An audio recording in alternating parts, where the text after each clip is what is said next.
सवाई माधोपुर के जड़ावता गांव में लैंडस्लाइड होने से तमाम मकान जमींदोज हो चुके हैं। जो खेत हैं वो भी जमींदोज हो चुके हैं और इस वक्त हम गांव में ही मौजूद हैं।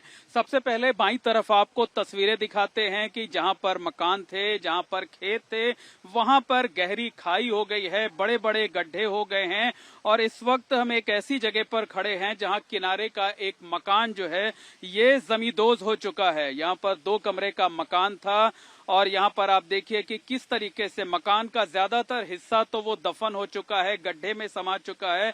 बचा है तो दीवारों का कुछ हिस्सा, पिलर का कुछ हिस्सा बचा हुआ है, मलबे बचे हुए हैं। और सोचिए कि अगर घर जो है वो जमींदोज हो चुका है तो उसके बाद लोग कहाँ रह रहे होंगे। हमारी बाईं तरफ आप देख सकते हैं कि एक ये टेंट लगवाया गया है। टेंट के नीचे गृहस्थी को बटोरने की कोशिश की जा रही है, जो बचे खुचे सामान हैं। हालांकि ज्यादातर सामान तो इस मलबे में जब मकान गिरा तो जमींदोज हो चुके थे। एक बॉक्स लगा हुआ रखा हुआ आपको दिखाई दे रहा होगा।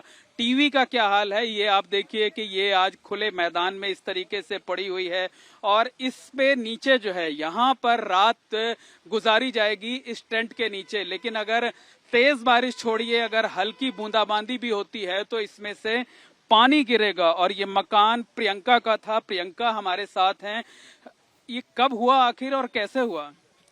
ये परसों होया, परसों न्यूज से पानी आया, चाल बकरिया फिर अचानक आधा मकान गया आपका हमारा। पहले तो बेरोजी का स्थान भी गया, फिर बेरोजी का स्थान जाता है न्यू कटाव दिया, 2 दुकान आई हमारी भी गया, 2 दुकान जाया, फिर कटाव दिया, फिर डीपी गई हमारी, फिर बोर गया हमारा, बोर गया, फिर जब पूरा मकान गया हमारा। तो अब ये आपने एक टेंट लगाया है, लेकिन इसमें न गृहस्थी बचेगी ना आप रह पाएंगे जो है। कहाँ करा जी, कोई अब आया अभी किरोड़ी भी आया और भी आया, कुछ नहीं करा, कहाँ करा।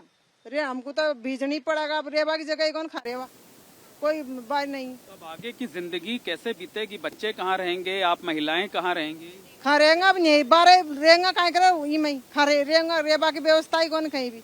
तो ये एक टेंट जरूर लगाया गया है, लेकिन बारिश में ये टेंट कितना कारगर साबित होगा और जिंदगी आगे की कैसे इस टेंट में बीतेगी ये समझा जा सकता है। हमारे साथ परिवार की एक अन्य महिला हैं, हम उनसे भी बात कर लेते हैं। ये सब कुछ आपकी आंख के सामने तबाह हुआ? हाँ, हमारे आंखों के सामने हुआ है। आंखें देखते पहले तो आधा मकान गया, फिर पूरा ही गया, 2 दिन में गया मकान तो, पर कोई सहायता के लिए नहीं आया।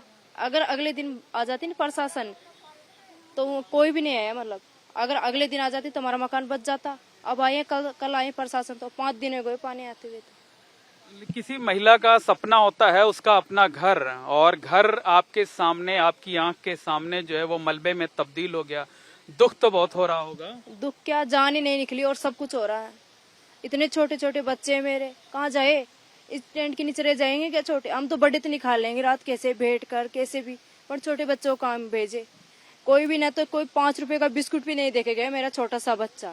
हमको तुरंत चाहिए, हमें कोई चादर भी नहीं तड़वा के गया, कोई टेंट तड़वा के टेंट पे रहेंगे कि हम बारिश के मौसम में कहाँ जाए, कोई नहीं आता। तो आज आप बेघर हो गई हैं और जितनी बार घर का जो मलबा है उसको देखती होंगी तो उतनी बार आंख में आंसू आते होंगे। आंख में आंसू के 5 दिन हो गए हमको रोते हुए, कोई नहीं आया। पर और बार बार इसको देखते हैं तो ऐसे सोचते हैं क्यों गया हमारे। सब हम चले जाते उसका दुख नहीं होता, पर हमारा मकान तो रह जाता। हम तो नहीं, हमारे 5 छोटे छोटे बच्चे तो रह जाते उसमें, हम तो चले जाते, चाहे उसमें चले जाते, उसका दुख नहीं होता हमारे। इतना तो इंसान मरता उनका दुख नहीं होता, पर मकान गया, कहाँ रहे, बेघर हो गए। घर मतलब आंखों से भी आंसू गिर रहे हैं और दिल भी रो रहा है। दिल क्या, जान नहीं निकल रही, सब कुछ हो रहा। पर 3 दिन तक तो भूखे रहे, कल खाना आया था, 3 दिन तो भूखे रहे थे हम। छोटे छोटे बच्चों को ऐसे लेकर पड़े रहे, यहाँ कहाँ जाए? रोज अपना घर तो अपना घर ही होता, कहाँ जाए? पर अब तो बिल्कुल समझा जा सकता है, ये परिवार की महिलाओं का दर्द है कि 3 दिन से खाना नहीं खाया है। जो घर है, घर मलबे में तब्दील हो चुका है। और ये जो बाईं तरफ आप एक टेंट देख रहे हैं, इस टेंट में अब आगे की जिंदगी बितानी है। हालांकि जिस हिसाब से कटान हो रहा है, मिट्टी जो है धंसती जा रही है, खेत जो है वो क्या कहते हैं खाई में तब्दील होते जा रहे हैं, उसमें यहाँ तक भी कब तक रह पाएंगे लोग कहा नहीं जा सकता है। तो आसपास के जो तमाम दूसरे घर हैं, मंदिर हैं, इसके ठीक पीछे आप देख सकते हैं कि एक मंदिर है मंदिर के ठीक पीछे एक मकान है, इन सब को खाली करा दिया गया है और खाली करा करके लोगों को सुरक्षित जगहों पर जाने को कहा गया है।